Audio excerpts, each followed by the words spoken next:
มวนี่เศร้า2 ขีดแรง2 ขีดนี่2 ขีดเรียบร้อยแล้วหลังจากสิแล้วต้องได้เอารักษาไว้ในตู้เย็น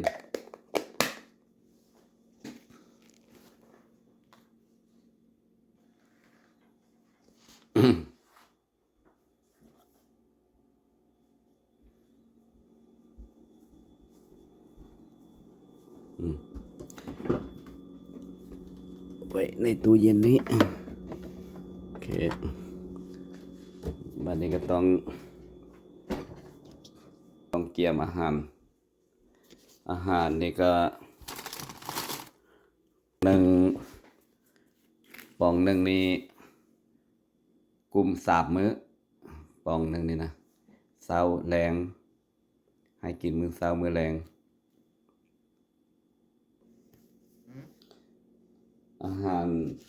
ปองนี้กลุ่ม3 มื้อเขามาแบ่งเป็น6 ส่วนเนาะเพราะว่ามื้อหนึ่งสองคาบเลยเช้าแรงเลย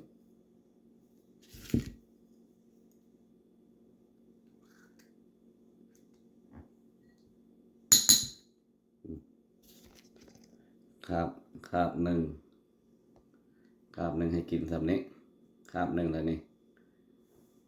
วันนี้เขาสิไปเอาอาหารให้เพื่อนแล้วสิสักยายเพื่อนนี่เดี๋ยวนี่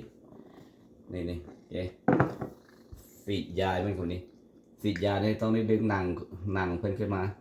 มองคอนี่ถือฟีมันเป็นเจ็บนี่เรียบร้อยแล้วบทสะเทือนจังน้อยเลยเป็นหิวอาหาร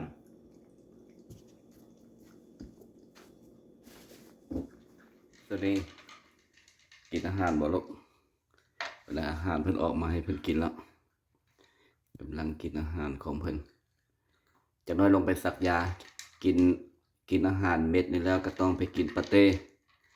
ตอนกินปาเต้เราสีดยาให้เพิ่นนะถ้าใส่ตอนเพิ่นกินแล้วสีดยาจะง่ายหน่อยนึงเนาะมันระบาอาหารนี้ออกมาทุกชั่วโมงมีกำหนดเพราะว่าตามด็อกเตอร์เพิ่นกำหนดให้กินส่ำใดเพราะว่าเพิ่นเป็นเบาหวานเด้จังน้อยก็ลงไปสักยาลงไปสักยาบัดนี้ไปลงไปสักยาลงมาไหมไปไหมลงมาไหมเร็วลงมาสักยาไหมค่อนโมงสักยานี่ไว้จังน้อยป้าไปการนี่ลงมาไหมสุดนี่ลงมาแล้ว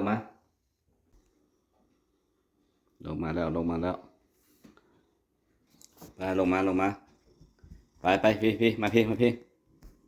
ตัวนี้มาพี่มาแ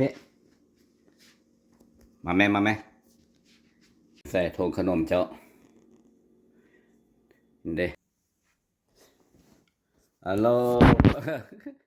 ไอ้สวัสดีมันเข้าไปถ่ายอยู่ดิในมองถ่ายเพิ่นฮัลโหลกินอิ่มแล้วก็ไปถ่ายกับบ้านแล้วเนาะโอ้เจ้านี่ก็บ่นอนเพิ่นนี่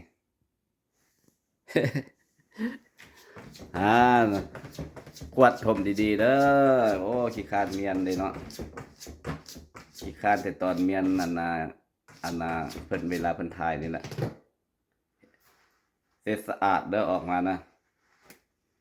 เนาะตัวบักใหญ่เนาะ เอาเตรียมเอาขนมให้เพื่อนได้วันนี้ขนมนี่ก็เป็นขนมยาคือกันตัวนี้นะต้องไปซื้ออยู่ของหมอสัตว์จึงค่อยมีเลยขนมตัวนี้ฉันให้กินโลเลก็บ่ได้อีกอันนี้เป็นให้กินเช้ากินมื้อเช้า3 เม็ดมื้อแรง3 เม็ดนี่ก็ได้มาแม่ขนมนี่ขนมนี่เร็วมาแม่กินบ่ดีหรือบ่กินนี่ฮัลโหลตัวนี้อาหารก็ให้กินแล้วกินน้ำบ่อันนี้บ่ทาอันนั้นแล้วพุ่นแล้วฮอดโมงค่อยออกมาเจ้ากินแล้วบ่แม่นเจ้าสิกินได้ตามใจเด้